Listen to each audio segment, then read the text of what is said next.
Impact segment tonight, Speaker of the House Nancy Pelosi insists that she did not know the Bush administration was using harsh interrogation methods on a few captured al-Qaeda big shots.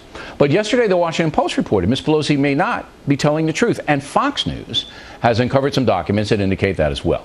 Joining us now from D.C., Fox News senior Washington correspondent Jim Angle, and brand new Fox News analyst Dana Perino, the former spokesperson for President Bush. All right, Jim, is there a smoking gun here vis-a-vis Nancy Pelosi?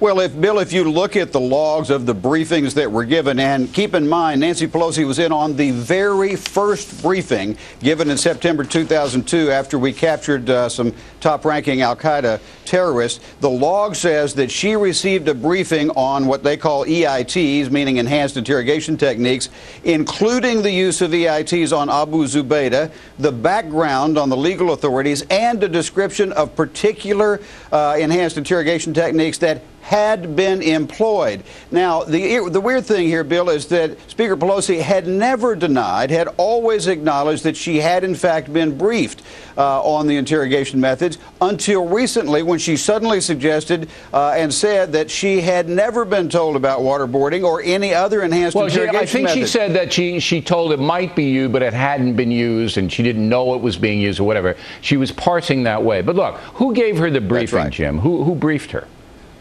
Well, these were people from the Counterterrorism Center at the CIA. In all, she only got one briefing, Bill, but there were 65 lawmakers who participated in 40 briefings on this over the years.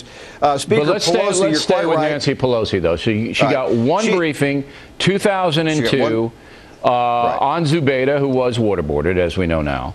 And do you, I'll put you on the spot, based upon what you've read, what you know, do you think that she's not telling the truth? Well, even if you look at her own statement, she's not quite telling the truth, Bill. Look, she's issued a statement today after saying that she was never told that they had been used. She issued a statement today saying that she was briefed on interrogation techniques the administration was considering using in the future. I don't know how you square that circle. She is admitting that she knew that they were going to use these things. And frankly, Bill, if you are going to object to something, you would want to object before they're used, not after they're used. So finding out beforehand is precisely the time that you want to be briefed. If you're going to object to it, then you try to stop it. That's why you're the senior Washington correspondent, Angle. We appreciate that. Thanks very much. So let's bring in Dana Perino here. Now, look, Dana, we just had a debate, with two Democrats, and the beat goes on here that the Bush administration did a lot of illegal things, brutal people, they should be prosecuted, this, that, and the other thing. Let's start with Nancy Pelosi. All right.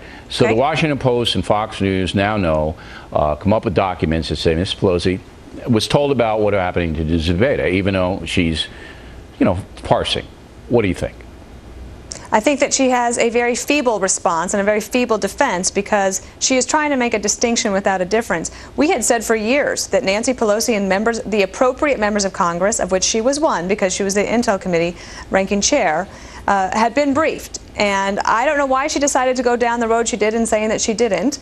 I also wonder, why did she think she was being briefed? If somebody from the CIA comes and tells you, we are going to give you a briefing about enhanced interrogation techniques, did she think it was just informational? No. She was the oversight chairman, and therefore she had oversight responsibilities. She decided not to do anything about it, so it's really hard for her to square this circle, as Jim said now. Okay.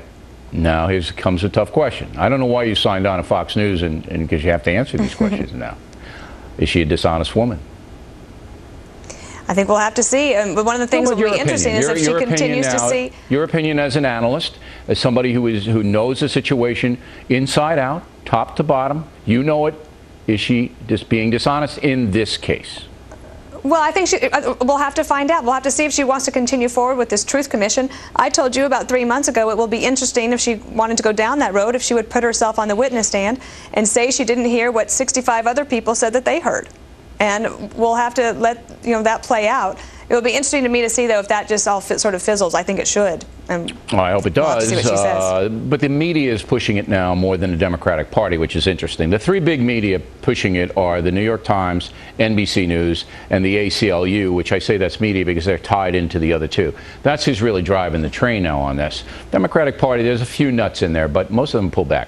Now, do you believe that all of this stuff is hate Bush stuff?